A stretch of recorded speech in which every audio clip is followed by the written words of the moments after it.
Everyone, आप सबका स्वागत है मेरे यूट्यूब चैनल ई-लर्न आईटीआई में। आज का जो हमारा क्लास है पार्क स्किल टेस्ट 23 सितंबर को जो सेकंड शिफ्ट में जो पेपर हुआ था उस पेपर के बारे में हम पूरे डिटेल में जानकारी लेंगे और एक्सप्लेनेशन के साथ, और जो भी कैलकुलेशन है जैसे पेपर एंगल या फिर डाइंग का साइज कैसे कैलकुलेट करना पूरे डिटेल में आपको फॉर्मूला के साथ आपको सॉल्व करके देंगे। तो स्टार्ट करते हैं आज का जो हमारा क्लास है पार्क स्किल टेस्ट 23 सितंबर का जो सेकंड शिफ्ट में जो पेपर हुआ था उस पेपर को हम सॉल्व करके दे रहे हैं। तो जो 23 सितंबर का जो सेकंड शिफ्ट में जो पेपर आया था, जैसे कि यहाँ पर आप स्क्रीन पर देख सकते हैं, ये जो आपको डायग्राम दिखाई दे रहा है, जो आपका डायग्राम, यही डायग्राम आपको मतलब जो स्किल टेस्ट में आया था सेकंड शिफ्ट में यही प्रैक्टिकल आया था। तो सबसे पहले आपको क्या करना होता है, जैसे सबसे पहले मैं हर एक जॉब में कहता हूँ कि आपको सबसे पहले क्या करना है, जैसे आप स्किल टेस्ट में जाते हैं तो या फिर कोई भी प्रैक्टिकल के लिए जब आपको डायग्राम मिलता है तो सबसे पहले डायग्राम को समझ लेना है कि इसमें कौन कौन सा ऑपरेशन है, जॉब का साइज क्या है, जो उसके बाद कौन सा स्टेप आपको फॉलो करने के बाद आपका जॉब जल्दी बनेगा, ये सब पूरा आपको सबसे पहले देख लेना है, डायग्राम को समझ लेना है कि कौन से स्टेप के बाद आपको कौन सा स्टेप फॉलो करना है। ये सबसे इम्पोर्टेंट है। यहाँ तक अगर आप जॉब को समझ लेते हैं तो जॉब आपका दिमाग में हाफ बन जाता है। अगर मान लीजिए स्टार्टिंग में अगर आपको डायग्राम नहीं समझ में आता है तो फिर आपको कैसा होता है कि जो आप रॉन्ग स्टेप फॉलो करते हो और जॉब आधा बनने के बाद आपको लगता है कि ये स्टेप हमें नहीं करना था, उसके अपोजिट स्टेप से जॉब को तैयार करना, तब तक आपका टाइम खत्म हो जाता है। क्योंकि आपको एक लिमिटेड टाइम दिया गया है, जैसे 3 घंटा दिया जाता है तो 3 घंटा, कभी कभी इसमें 2.5 घंटे के अंदर भी जॉब ले लेते हैं। तो इसलिए सबसे पहला स्टेप बहुत इंपॉर्टेंट होता है कि आपको डायग्राम को समझना है। डायग्राम को समझना मतलब इसमें पूरे सब कुछ आ जाता है, टूल्स, इक्विपमेंट, स्टेप, उसके बाद ऑपरेशन और कौन से फॉलो करना है आपको, कौन से स्टेप से जॉब को बनाना है, ये सब चीज आपके दिमाग में आ जाना चाहिए। उसके बाद आता है कि आपका जॉब का साइज। अब अगर एक बार आपको अभी जैसे हम स्टार्ट करते हैं कि किस तरह से आपको जॉब को करना है, तो सबसे पहले क्या करना है कि जॉब का साइज अगर सबसे पहले आपको एक बार चेक कर लेना है कि जॉब का साइज हमारा क्या है। टोटल लंबाई 80 मिलीमीटर है, जो आपका बड़ा डायमीटर 34 मिलीमीटर है, जो आपके ऊपर कौन कौन सा स्टेप है मतलब ऑपरेशन, जैसे प्लेन टर्निंग फेसिंग कॉमन रहता है, उसके बाद दिया गया है नर्लिंग के बाद टेपर टर्निंग है, ये ग्रूविंग है, उसके बाद डाइंग करके आपको थ्रेडिंग करना है। डाइंग करते समय डाई का साइज दिया है कितना, M12 का डाई करते समय आपको साइज कितना तैयार करना है ये भी आपको पता होना चाहिए पहले से ही, मतलब कैलकुलेशन कैसे करना है। उसके बाद टेपर का एंगल कैसे कैलकुलेट करते हैं ये भी आपको पता होना चाहिए, ताकि जब आप जॉब को करते करते जब इस टाइम पे जाओगे आप, तब आपको कोई मतलब बीच में जॉब को रुका कर कोई आपको कैलकुलेशन करने की जरूरत ना पड़े। तो सबसे पहले डायग्राम को देख के आपको एंगल कैलकुलेट कर लेना है कि कितना एंगल आ रहा है। उसके बाद जॉब का साइज देखकर भी आपको मतलब जो डाइंग या फिर टैप दिया जाता है, तो डाइंग करते समय जॉब का साइज आपको कितना रखना है और टैपिंग करते समय जॉब का इंटरनल डायमीटर कितना बनाना है, ये सब सबसे पहले जॉब को बनाने के पहले कैलकुलेट कर लेना है। और जो जैसे मैं हर टाइम बोलता हूँ कि जो डायग्राम देखने के बाद जो भी टूल्स इक्विपमेंट है पूरे मशीन के ऊपर सबसे पहले रख लेना है, ताकि एक ऑपरेशन के बाद दूसरे के लिए कटिंग टूल की आवश्यकता, मतलब जो भी टूल्स इक्विपमेंट लगेंगे उसको ढूंढने की आवश्यकता ना पड़े। ये चीज सबसे पहले ध्यान में रखना। उसके बाद ये जो जॉब आपको दिखाया जा रहा है, इस जॉब को हम करेंगे, जैसे सबसे पहले बैक साइड को कंप्लीट करेंगे, उसके बाद इस बैक साइड के ऊपर जॉब को पकड़ के बाकी स्टेप को कंप्लीट करेंगे। फिर जो इसमें दूसरा मेथड इस तरह से भी हम कर सकते हैं कि जैसे मान लीजिए सबसे पहले हम ये वाला स्टेप करके इसमें डाइंग करने के बाद उसके बाद आपको ये वाला स्टेप करके उसके बाद टेपर टर्निंग कर ले, तो ये सब ये आपके ऊपर डिपेंड करता है कि आप कौन सा स्टेप फॉलो करोगे, जो जिसमें आपको आसानी होती है, जो स्टेप आपको लगे कि ये स्टेप करके मैं जल्दी से बना लूंगा उस स्टेप को ही आपको करना है।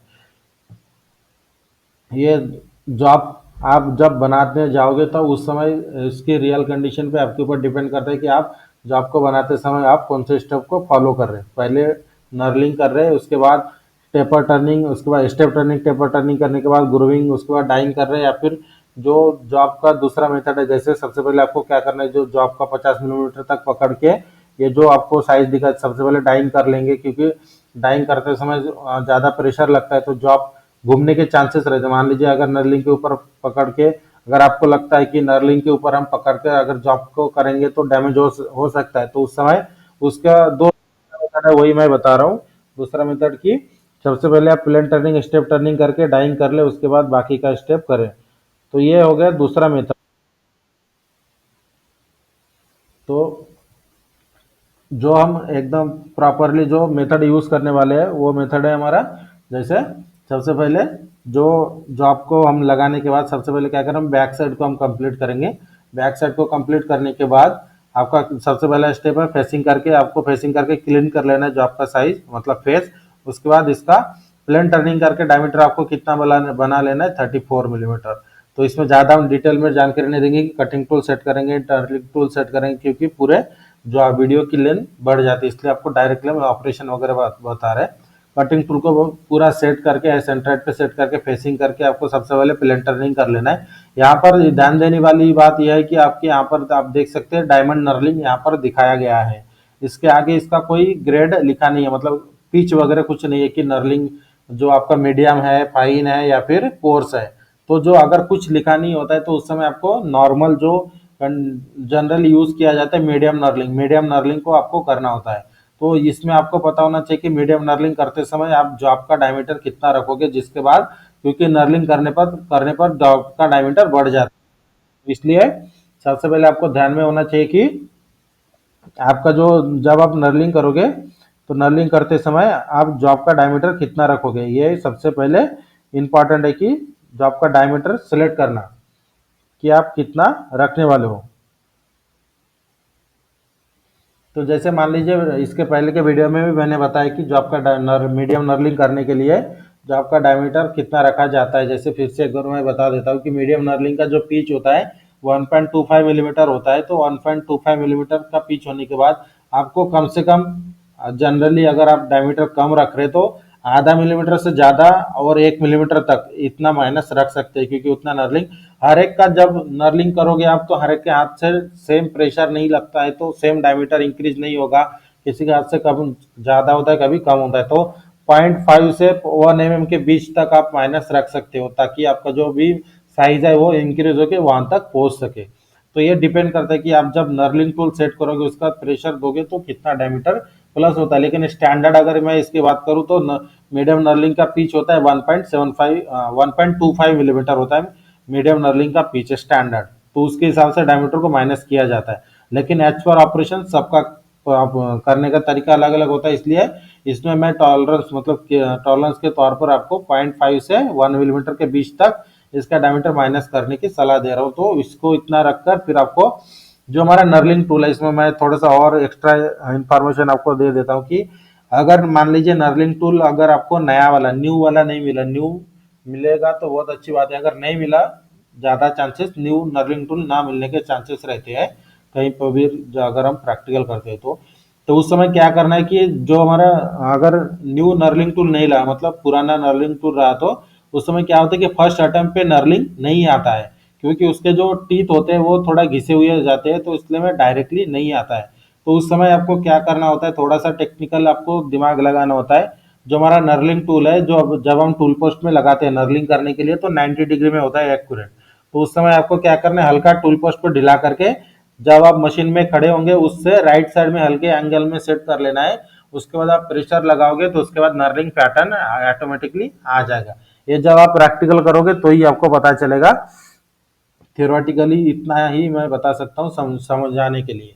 तो जब आप प्रैक्टिकल करोगे, क्योंकि नर्लिंग टूल थोड़ा सा भी पुराना रहे तो फर्स्ट अटेम्प्ट में बहुत कम ही आता है। नर्लिंग के फर्स्ट अटेम्प्ट में डायरेक्टली हमारा नर्लिंग पैटर्न बन गया है, बहुत कम होता है। जिसने प्रैक्टिकल किया है उनको पता है। आज ऐसा नहीं बोल रहा कि नहीं आता है, आता है, लेकिन फर्स्ट अटेम्प्ट में बहुत कम आता है।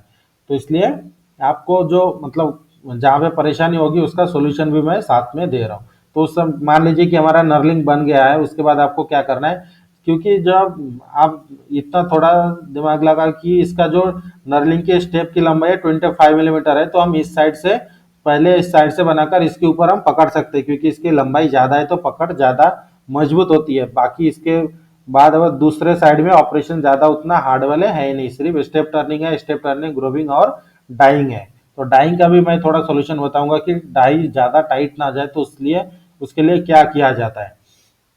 तो हमने यहाँ पर नर्लिंग कर लिया, उसके बाद क्या करना है, जॉब के ऊपर आपको जो कटिंग नर्लिंग टूल लगा होता है उसे चेंज करके फिर आपको टर्निंग टूल को सेट करके आपको चैम्परिंग करना है। चैम्परिंग यहाँ पर जो दिखाया गया है 2 to 45 डिग्री बहुत एंड, मतलब दोनों साइड में आपको चैम्परिंग करना ही है।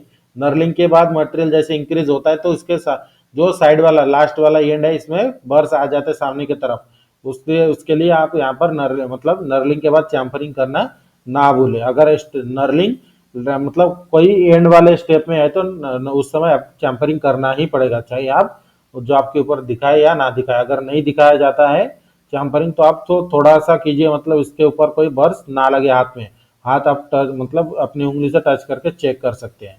उसके बाद इसके बाद हम क्या करेंगे, जॉब को पलटा देंगे। जॉब को पलटा के एल्यूमिनियम पट्टी के साथ हम जॉब को फिक्स करेंगे। उसके बाद जॉब को एक्यूरेट ट्रू कर लेना है। जॉब को एक्यूरेट ट्रू करने के बाद आपको क्या करना है, फेसिंग करके जॉब का लेंथ सबसे पहले मेंटेन कर लेना है, कितना 80 मिलीमीटर। जॉब का लेंथ मेंटेन करने के बाद आपको क्या करना है, जॉब को स्टेप टर्निंग करके जॉब का सबसे पहले बड़ा डायमीटर तैयार करना है। बड़ा डायमीटर कितना है, 24 मिलीमीटर आपको स्टेप टर्निंग करके तैयार कर लेना है।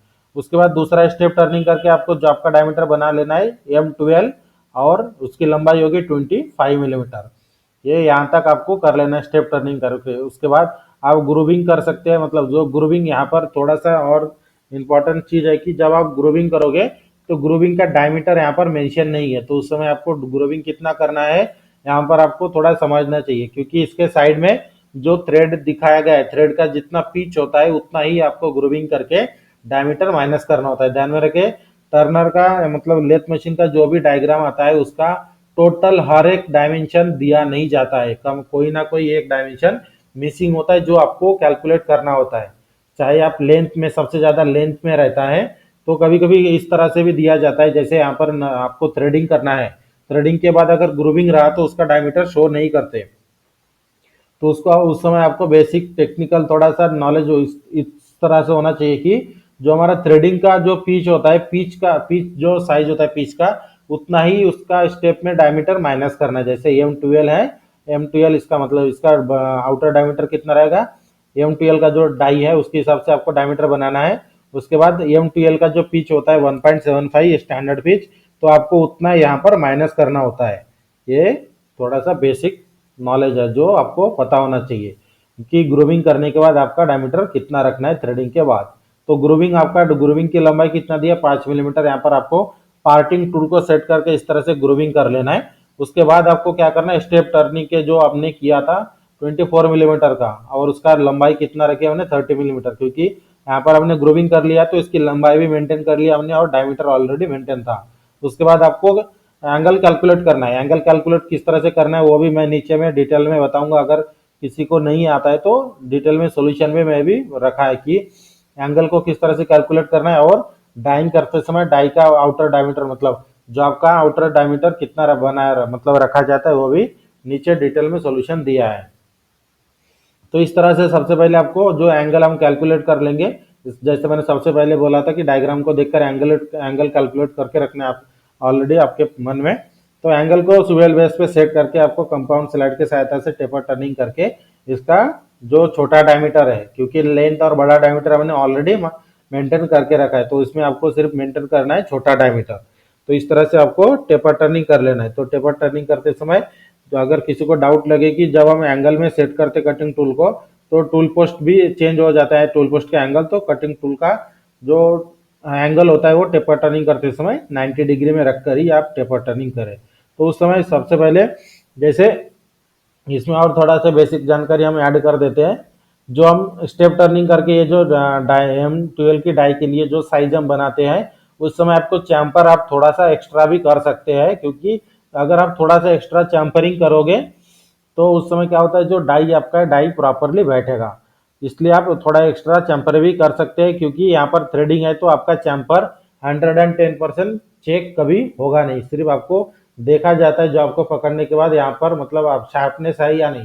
शार्पनेस अगर नहीं रहा तो मतलब उसमें समझा जाएगा कि आपने चैम्परिंग किए थे, क्योंकि डाइंग करने के बाद आपका यहाँ पर कोई भी चैम्परिंग नज़र में नहीं आएगा डायमेंशन चेक करने के नज़रिया से। इसलिए आपको जो भी इंटरनल जो भी मतलब जानकारी है वो भी हम प्रोवाइड करें कि चैम्परिंग अगर हमें डाइंग करना है तो चैम्परिंग थोड़ा एक्स्ट्रा भी कर सकते हैं, जिससे आपको डाइंग करने में आसानी होगी। और लेथ मशीन के ऊपर आपको डाइंग करना है तो उसमें भी और थोड़ा आसानी हो जाएगी, क्योंकि जो नॉर्मल डाइंग करते हैं हम, तो उसमें भी डाई बैठने के लिए तकलीफ होती है, तो मशीन के ऊपर तो हम डायरेक्टली प्रेशर नहीं लगा सकते, इसलिए उसमें भी बहुत ज़्यादा तकलीफ होती है। तो उसमें आप चैम्परिंग थोड़ा एक्स्ट्रा करें, थोड़ा मतलब यहाँ पर मैंने 2 मिलीमीटर दिखाया तो 10 मिलीमीटर का ना करें, क्योंकि वो फिर दिखाई देता है। तो उसमें भी थोड़ा सा बेसिक आपको दिमाग लगाकर करना है, जिससे आपका डाई प्रॉपरली बैठे और जो जॉब आपका चेक होने वाला है वो उनको भी पता ना लगे कि आपने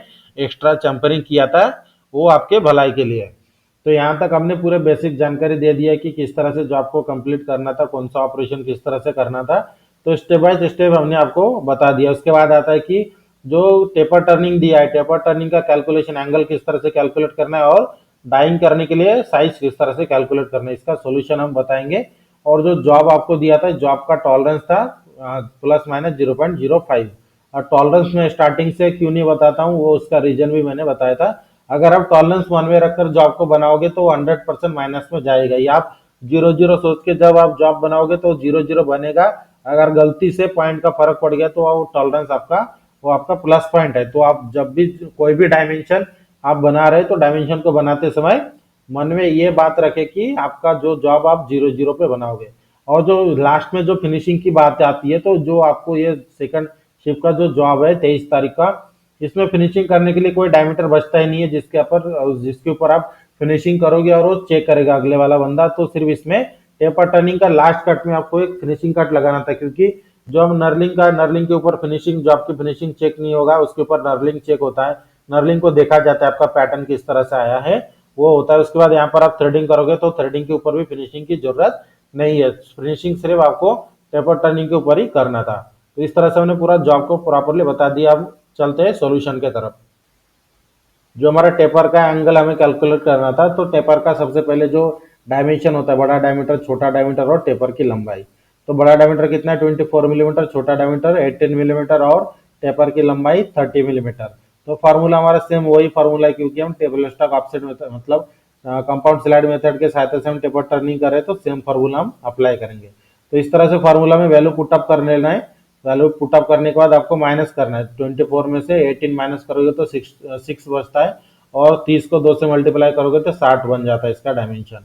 उसके बाद हमें इसका भागाकार करना होता है। 60 को भागाकार करेंगे 60 से, तो इसका आंसर आता है 0.1 आता है।